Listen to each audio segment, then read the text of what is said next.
제가 지금까지 사역하면서 설교를 제일 길게 했던 때가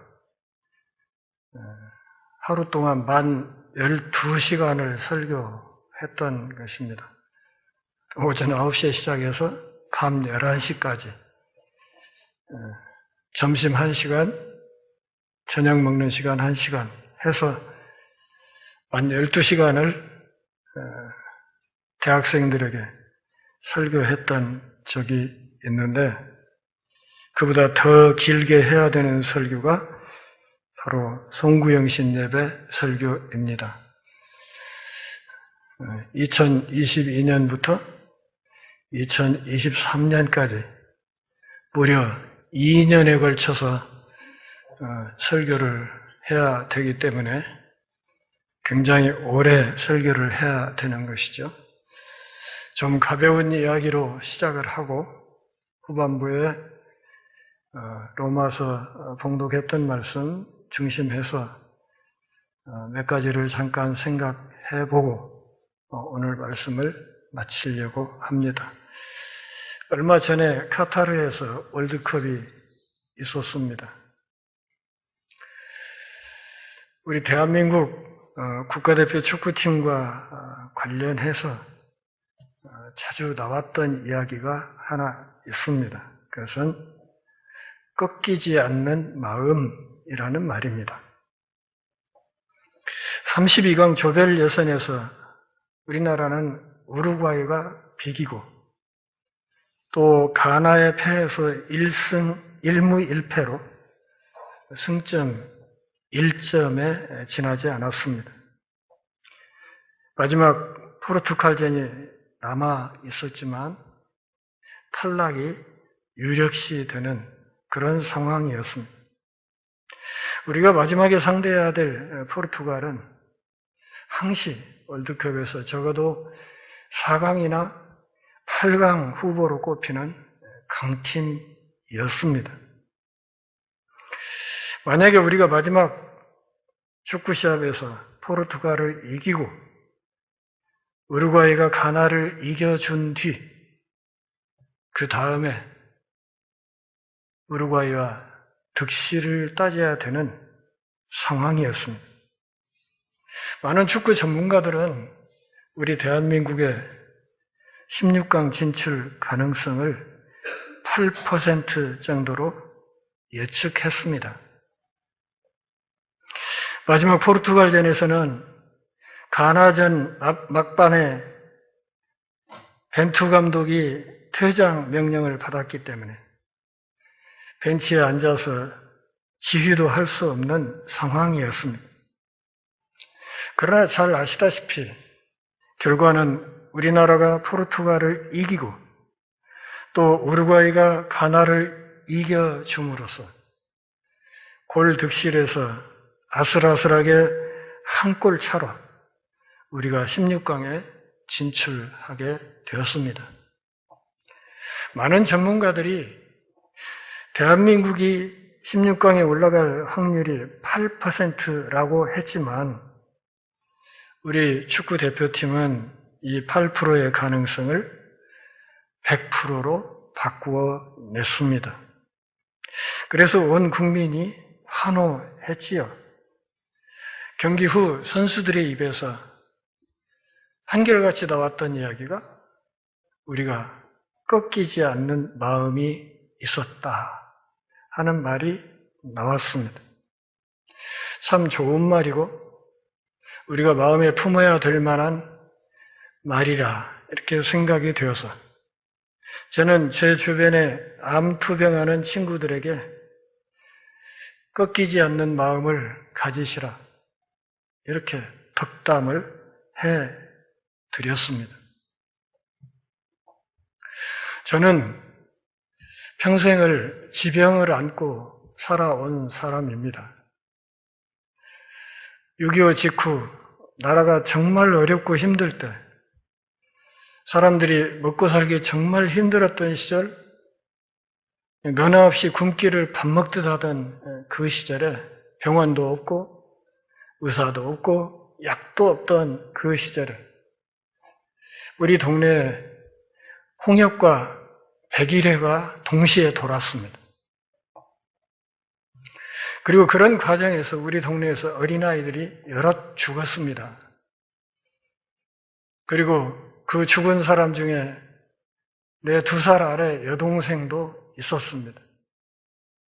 동생과 함께 병을 앓다가 동생은 죽고 저는 목숨은 건졌지만 그때 오른쪽 폐와 기관지가 망가졌습니다.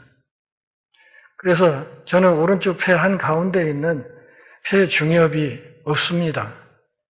다른 사람들은 탱크가 3개인데 저는 2개를 달고 평생을 살았고 나이 70, 80 노인들에게 생긴다는 기관지 확장증이 5살 때 생겼습니다. 그래서 감기만 걸렸다 하면 숱하게 폐렴을 앓고 평생을 약과 더불어 오늘까지 60년 넘게 고생을 하면서 살아왔습니다. 재미있는 것은 저의 이 병은 엑스레이를 정면으로 찍으면 잡히지 않고 측면으로 찍어야 확인이 되는 희한한 병입니다.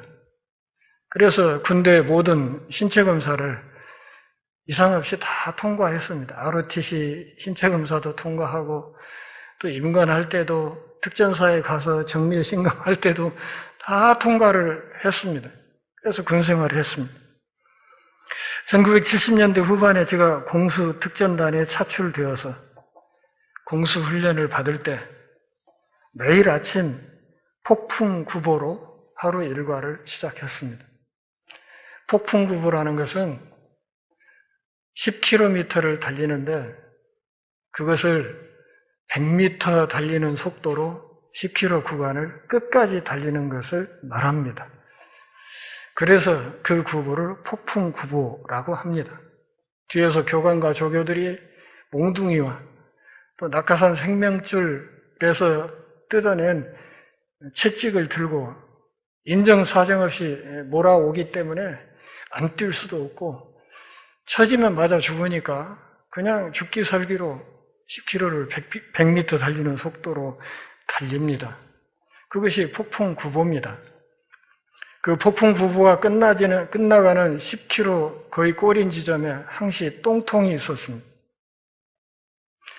그리고 그 똥통에 우리가 들어가서 머리끝까지 잠수를 했는데 잠수하는 그 시간이 얼마나 편하고 행복했는지 모릅니다. 그때가 쉬는 시간이니까. 그래서 거기서 나와가지고 다시 폭풍구보 후에 1시간 동안 PT, 체력 단련을 다시 1시간 동안 합니다.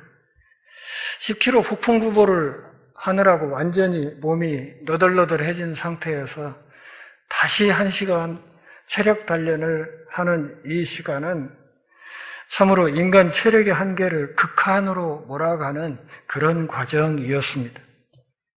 그때마다 저는 제 마음이 반쯤 꺾였습니다. 아, 내가 오늘 여기에서 이렇게 죽는구나 하는 생각이 문득문득 듭니다. 훈련을 받으면서 그런 생각이 자꾸 들어옵니다. 아, 내가 오늘 여기서 이렇게 죽는구나. 또 조금 있다가 아, 내가 1, 2분만 이대로 더 가면 죽겠구나. 이런 생각이 끊임없이 밀고 들어옵니다. 그런데 교관과 조교가 몽둥이 들고 채찍 들고 그냥 사정없이 밟으면서 이렇게 몰아치니까 요령을 필 수도 없고 그냥 죽지 못해서 그 훈련을 견뎌냈습니다. 물론 훈련 도중에 교관이 제 목을 낙하산 줄로 걸어서 공중에 목매다는 바람에 한번 죽었다 살아난 적은 있습니다. 아, 나는 죽지 않는다. 이것이 아니라 순간순간 아, 내가 이러다 죽는 것이구나. 1, 2분만 더 지나면 내가 죽겠구나. 이런 생각을 끊임없이 들였습니다.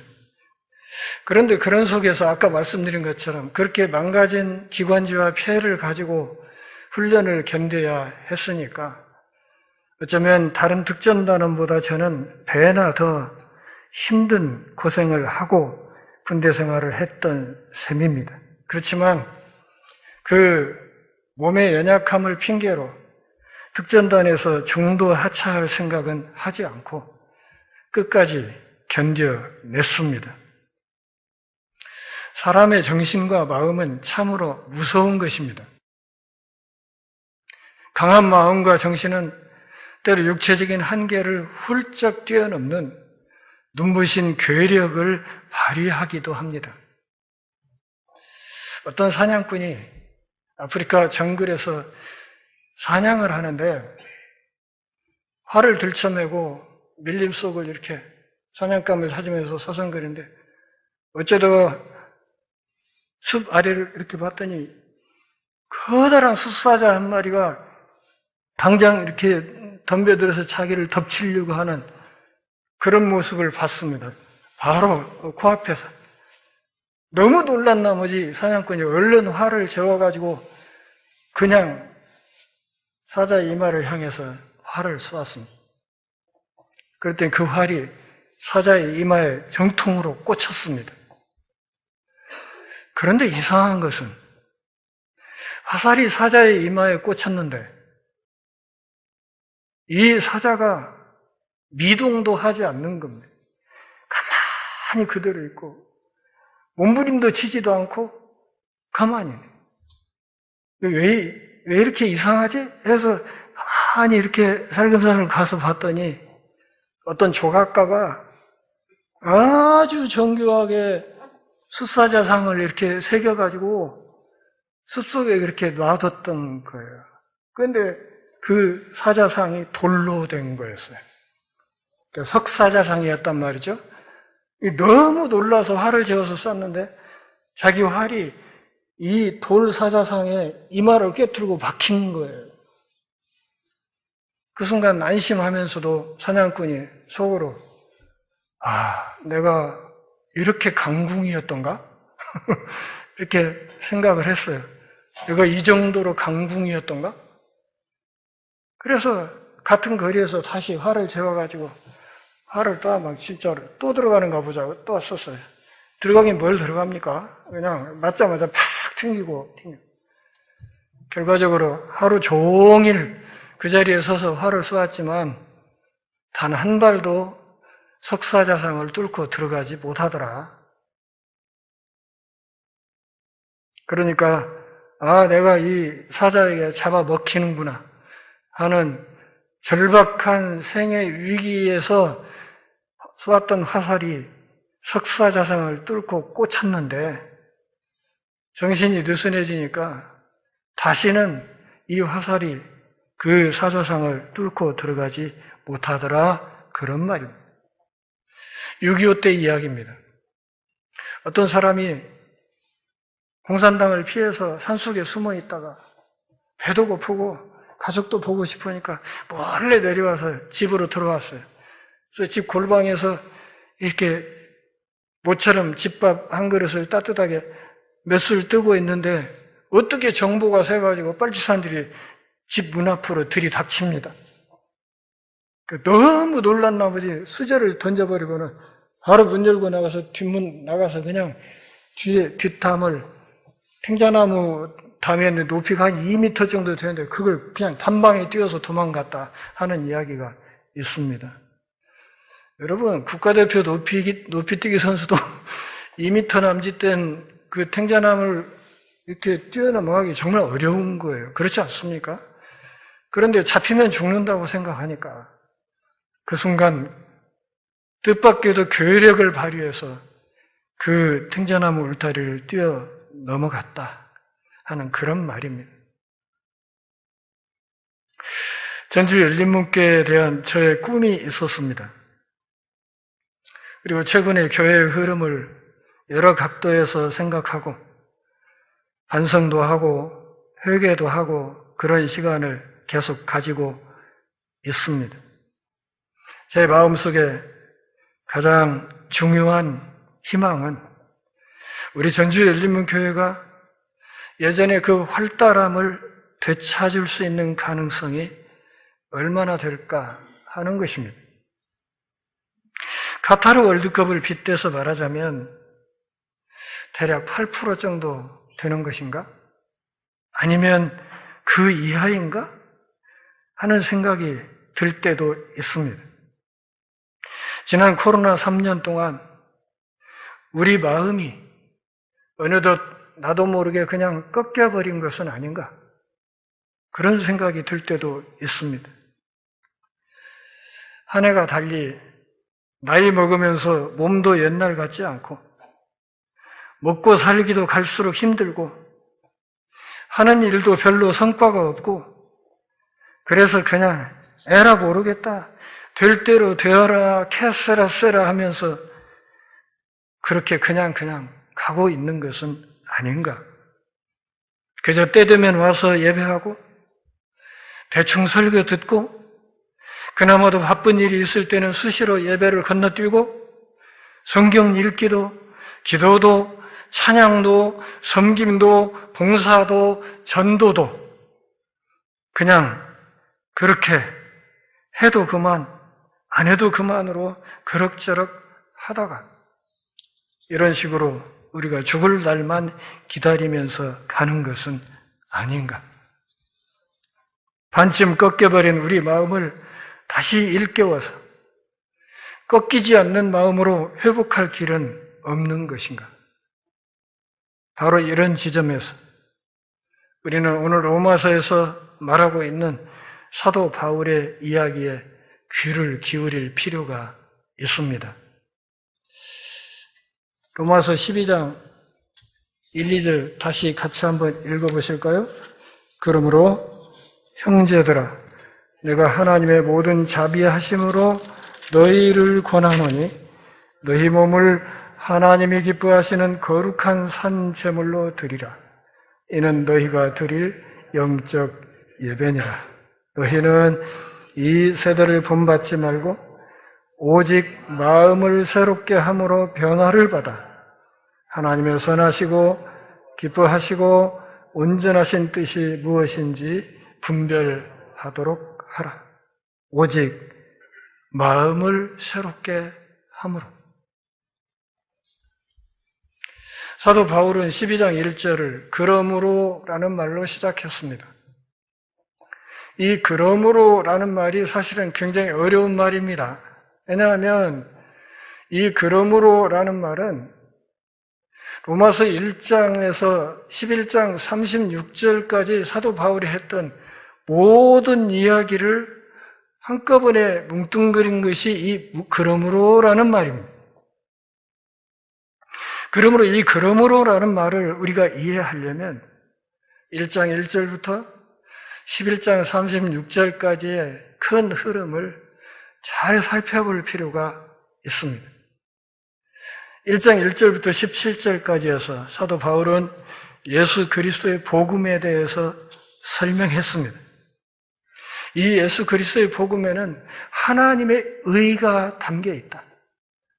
그리고 그 하나님의 의를 통해서 우리가 살 수 있다. 다시 말하면 예수 그리스도의 복음만이 우리가 살 수 있는 유일한 길이다. 이렇게 얘기했습니다. 이어지는 1장 18절부터 32절까지 말씀에서 이방인의 죄상을 낱낱이 고발합니다. 창조주 하나님을 썩어질 피조물과 우상으로 바꿔치게 함으로써 하나님의 형상인 사람들이 하나님 앞에서 해서는 안 되는 짓만 골라가면서 하고 있다. 다시 말하면 1장 후반부는 모든 이방인들이 죄로 죽었다는 것입니다. 이렇게 말하면 만세 부를 사람들이 하나 나오죠? 그게 어떤 사람들이요? 유대인들이죠. 모든 이방인들이 심각하게 죄를 지었다. 그들은 죄로 죽었다. 이렇게 말하니까 유대인들이 만세 부릅니다. 그렇지. 율법 없는 이방인들 저것들은 그래 싸지. 그것을 예상한 사도 바울은 2장에서 유대인의 죄를 고소합니다.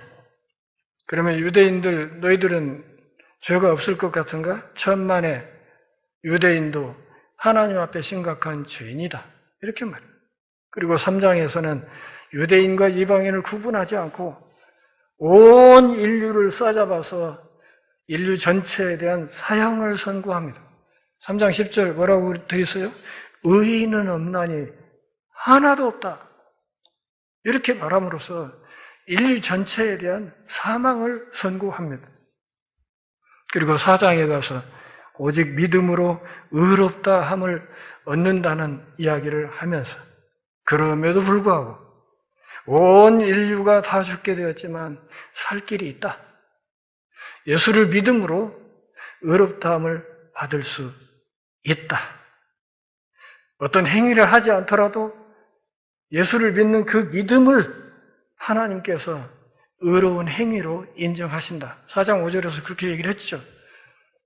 그러면서 5장으로 넘어가서 뭐라고 말합니까? 그러니 이제 믿음으로 의롭다 함을 받았으면 우리가 하나님과 더불어 화평을 누리자. 하나님과 화평하게, 하나님과 평화를 누리면서 살아야 된다. 이렇게 말해요. 그러면서 5장 20절에서 뭐라고 한마디를 했습니까? 죄가 넘친 곳에 은혜가 넘쳤다. 이런 얘기를 해요. 바울 자신의 삶을 생각해봐도 맞는 이야기죠. 예수 믿는 사람들을 숱하게 죽이고 교회를 얼마나 많이 무너뜨리고 그런 짓을 그냥 앞장서서 했던 자기를 불러서 이방인의 사도로 삼은 하나님의 은혜를 생각하면 죄가 넘친 곳에 은혜가 넘쳤다는 고백을 할 수 있는 거죠. 그렇게 죄가 넘친 곳에 은혜가 넘쳤다 이렇게 이야기를 해놓으니까 사도 바울이 생각할 때 이렇게 말하면 또 거꾸로 은혜 받는 사람들이 나올 것 같은데 이런 생각이 드는 거예요. 그러면 머리 좋은 사람들은 뭐라고? 죄가 넘친 곳에 은혜가 넘쳤다고? 그러면 은혜 더 받으려면 죄를 더 지으면 되겠네? 이렇게 될 거란 말이죠. 그래서 로마서 6장 1, 2, 3절에서 그 이야기를 하는 거예요. 너희가 은혜를 더 받겠다고 죄를 더 짓겠느냐? 결코 그럴 수 없다고 얘기를 하면서 사도 바울이 3, 4절에서 너희가 예수 그리스도 안에서 세례받았지 않냐? 세례가 뭐예요? 예수님 안으로 들어가는 거예요. 예수님 안으로, 새로운 구원의 방주인 예수님 안으로 들어간 것이 세례받은 거예요. 그렇게 세례받은 사람들이 어떻게 다시 그 방주에서 빠져나와서 죄악의 홍수로 들어갈 수 있냐? 그럴 수 없다. 이렇게 말하면서 예수님과 더불어 세례받은 사람들은 새 생명 가운데서 살아가야 된다. 이 이야기를 6장에서 합니다. 그리고 이어지는 7장에서는 그럼에도 불구하고 우리가 예수를 믿고 살아가는 가운데 때때로 사탄의 공작으로 우리의 연약함으로 때때로 우리 영이 흔들리는 때가 있다. 신앙적인 싸움이 이게 쉬운 것이 아니라서 정말 답답하고 힘들고 내가 정말 곤고한 사람이구나. 누가 나를 이 사망의 늪에서 건져낼 수 있을까? 이런 탄식이 나오는 순간들도 있다고 7장에서 이야기를 해요. 그러다가 8장 1, 2절에서 뭐라고 말합니까? 이제 그리스도 예수 안에 있는 사람에게는 결코 정죄함이 없다. 예수 믿는 사람들은 나중에 하나님의 최후 심판대 앞에서 유죄 판결을 받는 일이 없다. 그렇게 선언을 하고 8장 뒷부분에서 뭐라고? 그 어떤 것도 우리 주 예수 그리스도 안에 있는 하나님의 사랑에서 끊을 수 없다. 이렇게 위대한 선언을. 그래서 많은 신학자들은 로마서 8장을 글자 한자 한자를 황금으로 새겨야 된다고 그래서 황금장이라고 하죠. 그리고 9장부터 11장까지는 8장까지 구원론을 마무리한 뒤에 그러면 바울이 이 편지를 쓰고 있을 이 당시까지 이방인보다 먼저 언약을 받았음에도 예수를 십자가에 못 박아 죽이고 예수를 믿지 않고 예수를 배격하는 자기의 동족 유대인의 구원 문제는 어떻게 될 것인가 하는 문제를 9장부터 11장까지 다뤄요.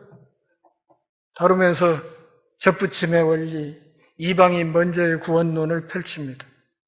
그러니까 유대인의 언약의 뿌리에 줄기를 잘라버리고 거기에 이방인들을 접붙여서 열매가 맺히게 하고, 그것을 본 유대인들이 나중에 시기심이 불타서 다시 예수님 오시기 직전에 유대인들이 대거 언약 백성에 대하여 합류하는 이런 구원사의 거대한 그림을 부록 형태로 9장부터 11장까지 서술을 해요. 그러면서 11장 36절에서 만물이 우리 주로부터 나오고 주께 말미암고 주께로 돌아갈 것이다. 그러니 세세무궁토록 오직 하나님 아버지께만 영광을 돌려야 한다 하는 거죠. 자, 그러므로라는 말의 내용을 설명했습니다. 그러므로 형제들아,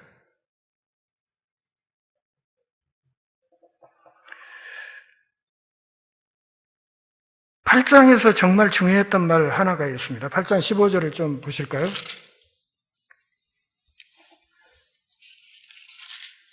8장 15절을 보시면 같이 읽어요.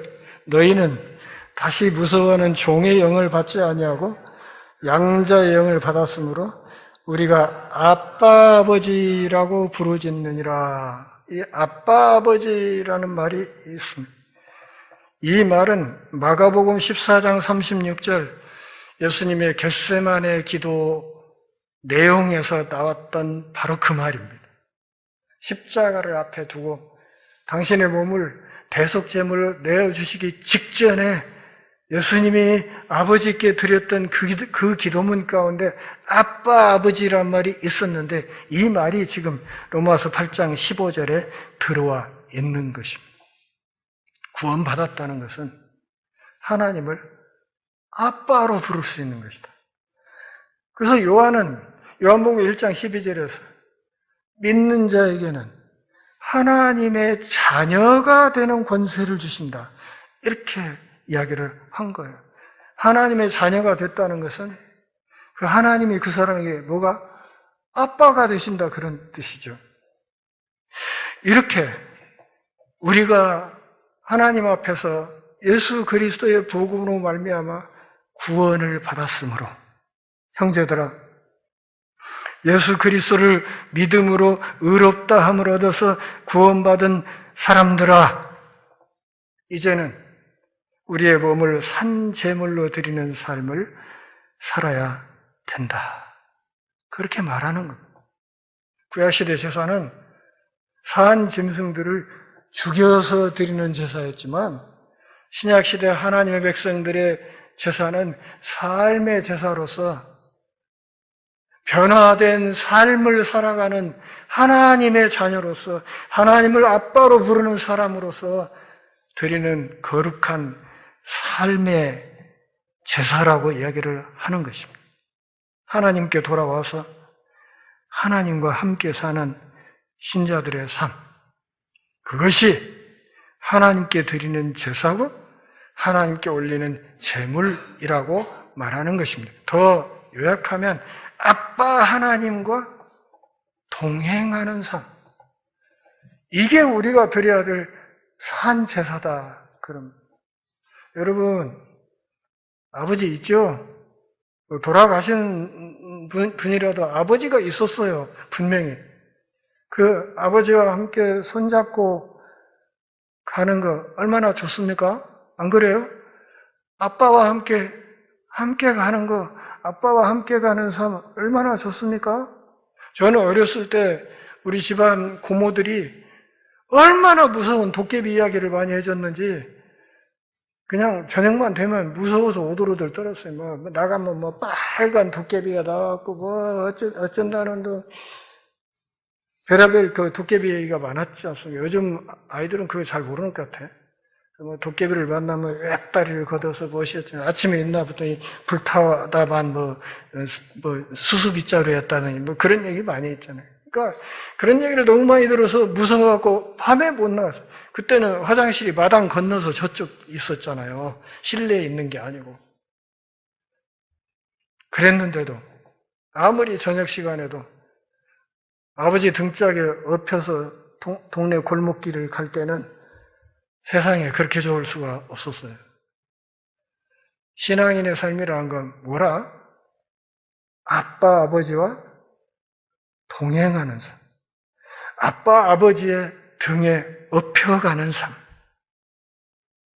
그렇게 구원을 받아서 우리의 삶을 산 제물로 드리고 싶으면 12장 2절에서 다시 뭐라고 말합니까? 마음을 새롭게 하라. 너희 마음을 새롭게 해야 된다. 이 세대를 본받지 말아라. 이 세대, 이 세상의 흐름과 풍조, 이 세상의 흐름과 풍조를 압축해 놓은 기계가 하나 있어요. 그게 뭐예요? 테레비.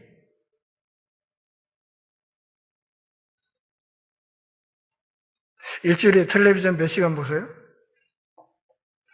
성경은 몇 시간이나 읽으세요? 이 대목에서 기가 팍 죽죠?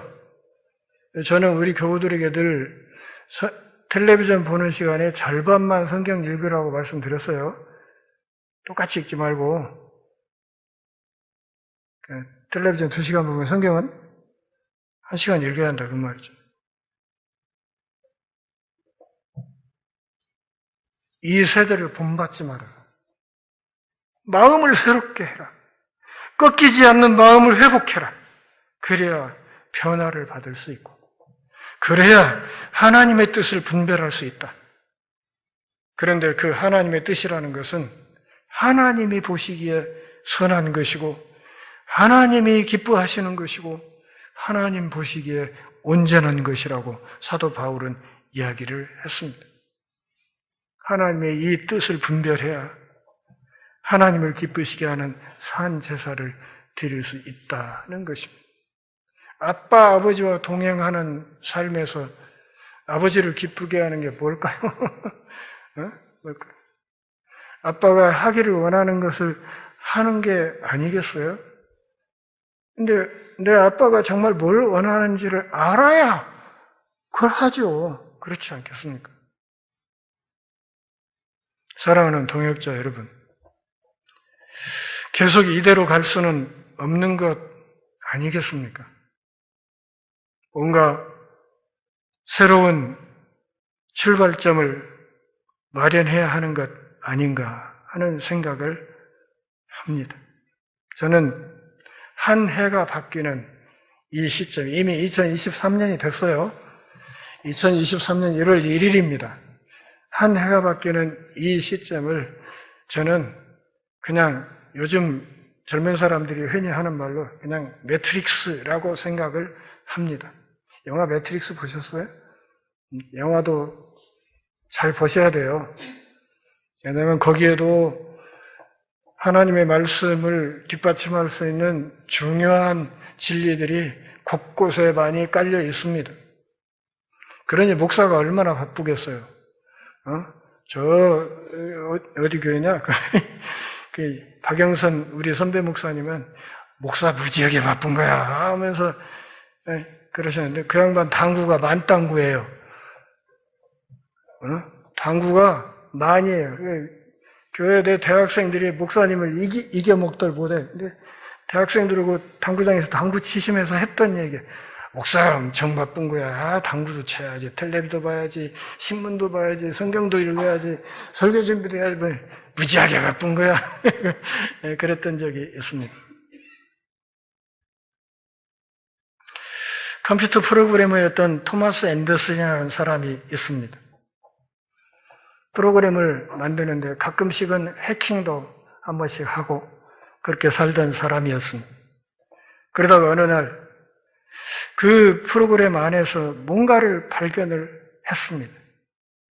근데 그것이 바로 매트릭스였습니다.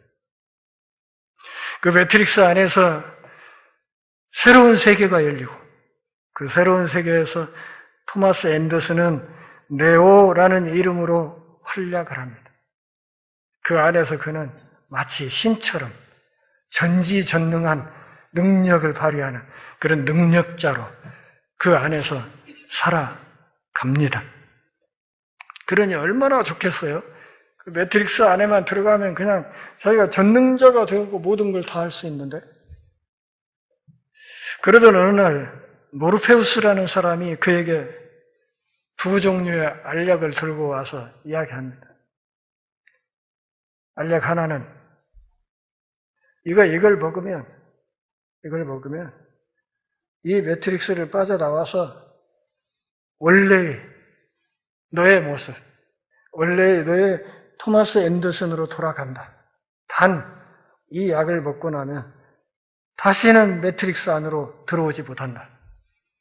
그렇게 이야기를 합니다. 또 하나의 알약은 그 약을 먹으면 영원토록 이 매트릭스 안에서 네오로서 전지전능한 능력을 발휘하면서 마음껏 발휘하면서 살아가는데, 그런데 그것을 일단 먹고 나면 너는 다시는 예전에 토마스 앤더슨으로 돌아가지 못한다. 어느 알약을 먹을래? 이렇게 묻습니다. 사랑하는 동역자 여러분, 우리에게 두 개의 알약이 있다고 생각합니다. 그냥 이대로 가는 것. 아니면 뭔가 새로운 매트릭스의 세계로 마음을 새롭게 해서 뛰어들어가는 것. 둘 중에 어떤 약을 하나를 먹어야 된다고 생각합니다.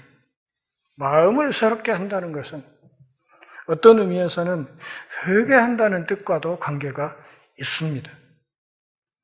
예수를 믿어서 하나님의 백성이 되고 아빠 하나님과 동행하는 삶을 사는 사람이 됐으면 회개의 열매를 맺는 그런 삶을 살아야 된다. 마음을 새롭게 한다는 것이 회개라는 뜻과 관계가 있습니다. 회개가 뭐예요? 하나님께 돌아오는 거예요. 이 하나님께 돌아온다는 이 말이 히브리어로 슈브라는 말인데, 이 슈브라는 말이 구약 성경에 1059회 등장합니다. 이 슈브를 헬라어로 번역한 것이 메타노이아라는 말이에요. 근데 이 메타라는 말은 바꾼다는 뜻이고 노이아는 생각이란 말이에요. 그래서 생각을 바꾼다는 뜻이 회개라는 뜻이에요. 그것이 로마서에 있는 마음을 새롭게 한다는 말과도 통하는 거예요.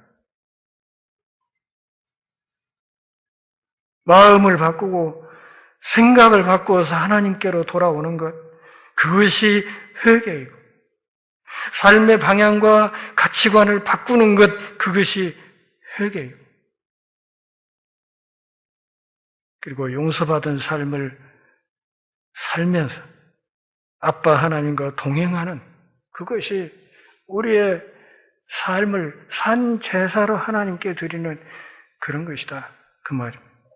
사랑하는 동역자 여러분, 2023년 한 해를 우리가 또 한묶음의 시간 선물로 받았습니다.